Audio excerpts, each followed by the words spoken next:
Petit Colin. Ce nom est attaché à un jouet particulier, la poupée. Petit Colin, c'est une société fondée à la fin du XIXe siècle ayant pour but la fabrication d'objets usuels, notamment des articles de coiffure. Mais au lendemain de la Grande Guerre, alors que se développe en France toute une industrie du jouet, Petit Colin va créer tout un panel de poupées et de baigneurs en celluloïd. Aujourd'hui, l'usine Jouet Petit Colin a éteint et la plus ancienne est la dernière fabrique française de poupées, poupons et baigneurs encore en activité.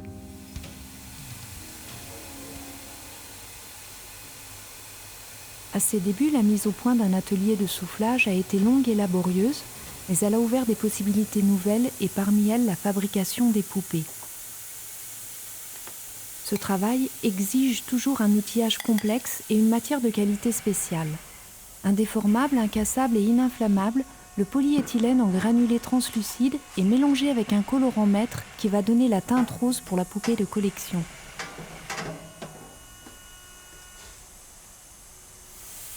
Cette matière, chauffée à 120 degrés Celsius, est acheminée par une vis sans fin dans l'extrudeuse souffleuse jusqu'au bas du moule.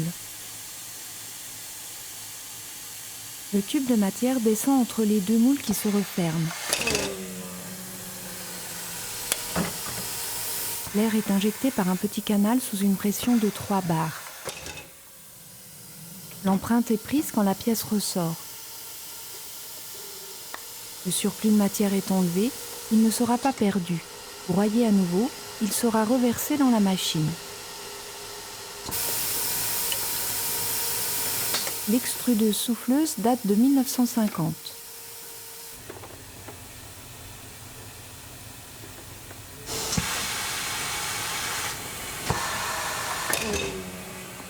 La matière prend fidèlement l'empreinte des moindres détails du moule.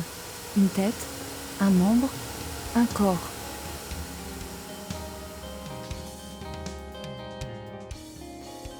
Chaque modèle possède sa propre série de moules, dont la plupart sont très anciens.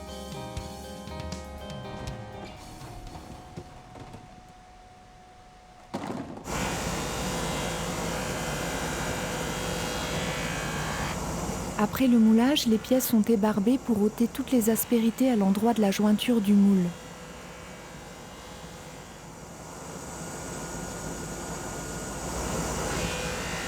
L'ouvrière ébavure les corps.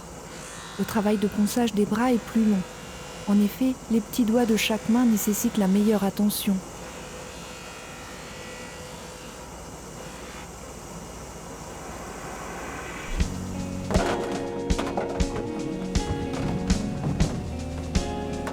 Les pièces sont introduites dans le tambour de la sableuse. Elles tournent au milieu du sable injecté sous pression.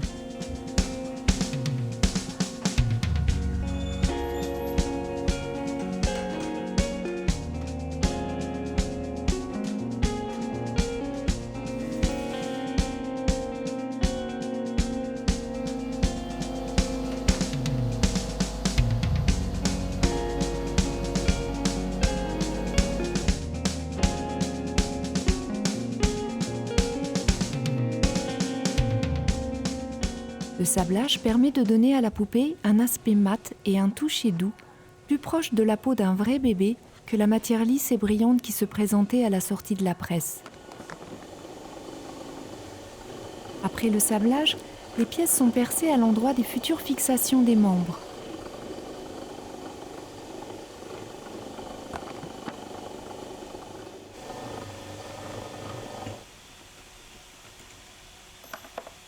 Le fourré est remplacé par la scie cloche pour réaliser l'évinement qui permettra l'accueil de la tête.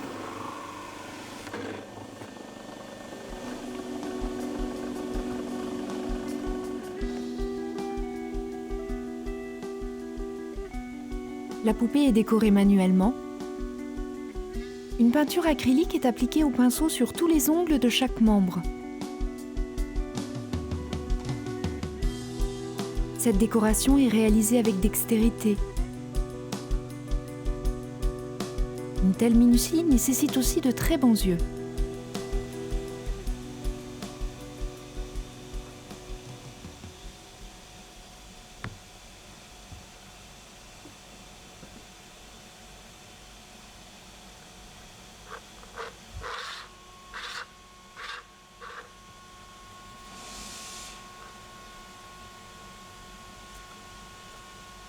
Petit Colin va devenir tout au long de son histoire un vrai creuset d'innovation. Dès 1925, un brevet d'assemblage des membres est déposé.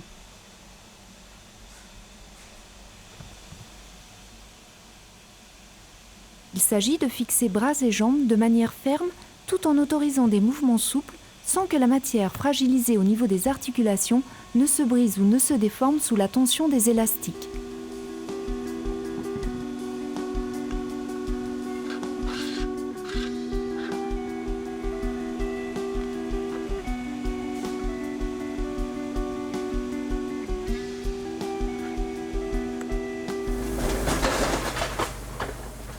En parallèle au soufflage, l'entreprise maîtrise parfaitement le procédé appelé rotomoulage, permettant de fabriquer des pièces creuses en vinyle, notamment des têtes et membres de poupées. Cette technique rend possible la fabrication des pièces sans jointure sortant de la machine, prêtes à être assemblées. Toute trace d'eau doit être éliminée. Elle perturberait la cuisson.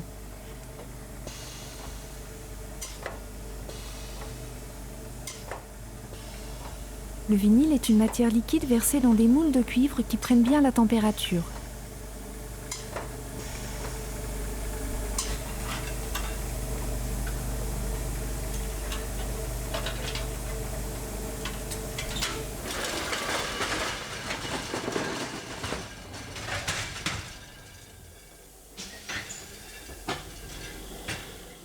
Les moules tournent suivant deux axes orthogonaux pour avoir la même épaisseur sur l'ensemble de la pièce.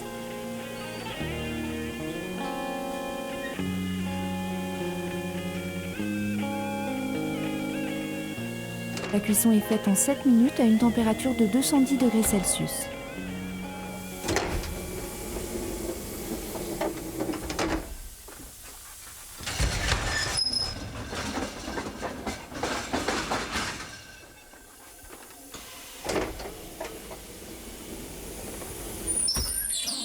Pour en stopper le processus, le plateau est plongé dans un bain d'eau froide pendant 21 secondes.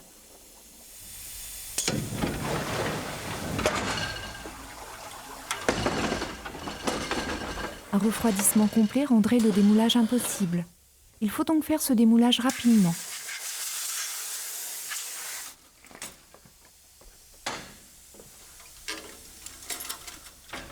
Sitôt le couvercle du moule soulevé, l'ouvrier retire les bouchons prédécoupés pour mettre les têtes à la pression atmosphérique.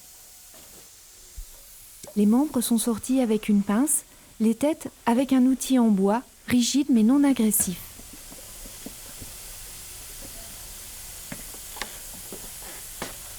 Les têtes obtenues sont souples. Elles vont permettre la pose des yeux et l'implantation des cheveux.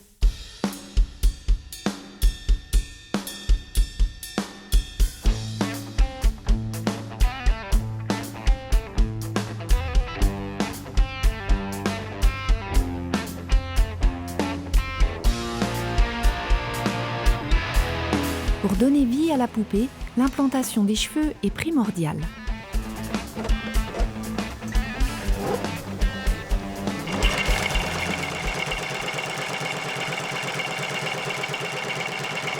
Trois brins de nylon identiques pour 3 aiguilles qui rentrent dans la tête en réalisant un point de chaînette décoratif et surtout très efficace pour une implantation réussie. Et la machine est bien réglée.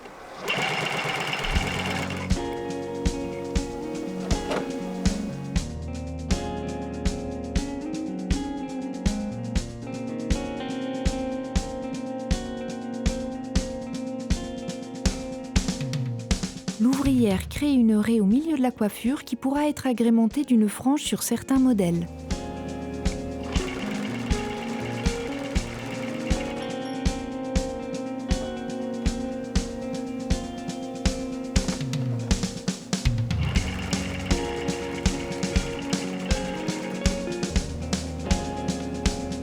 Comme ses collègues, elle doit respecter les caractéristiques de la collection.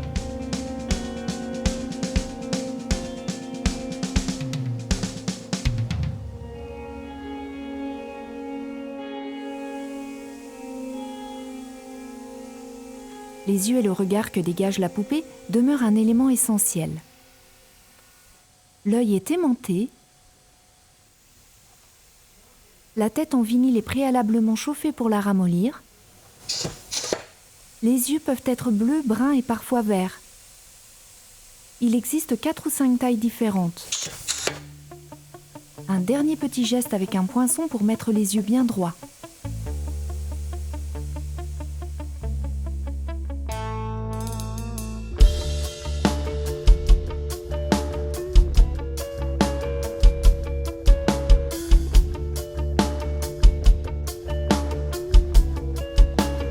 Les touches successives de peinture vont transformer l'objet poupée en un véritable individu à l'aspect vivant que le petit enfant va pouvoir chérir.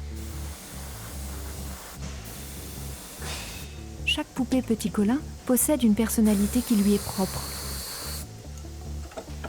Au pochoir ou à main levée, la dextérité d'une main humaine illumine la poupée.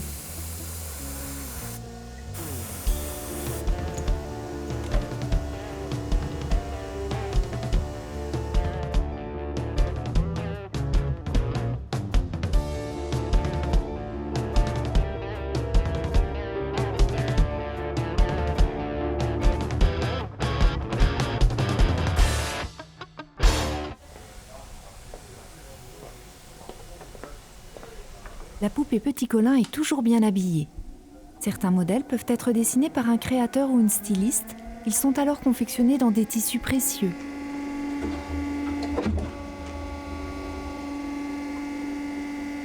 L'usage de la presse à découper permet la réalisation précise de pièces identiques. La pression de 25 tonnes sur l'emporte-pièce contraste avec la taille minuscule de chaque élément de vêtement.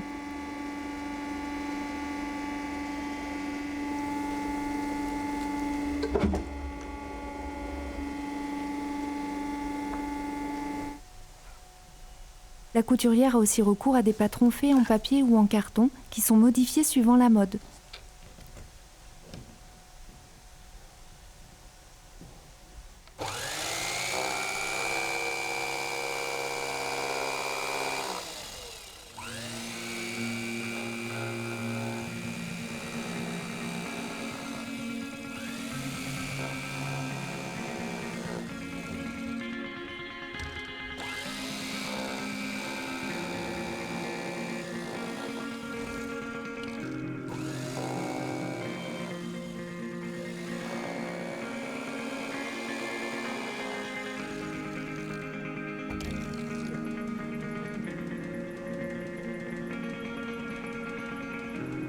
Les vêtements sont toujours soignés.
L'habillage est le moment où l'on vérifie que tout est parfait.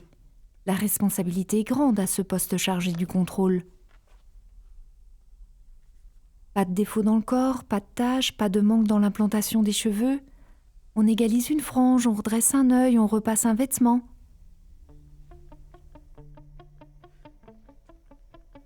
La poupée est ravissante.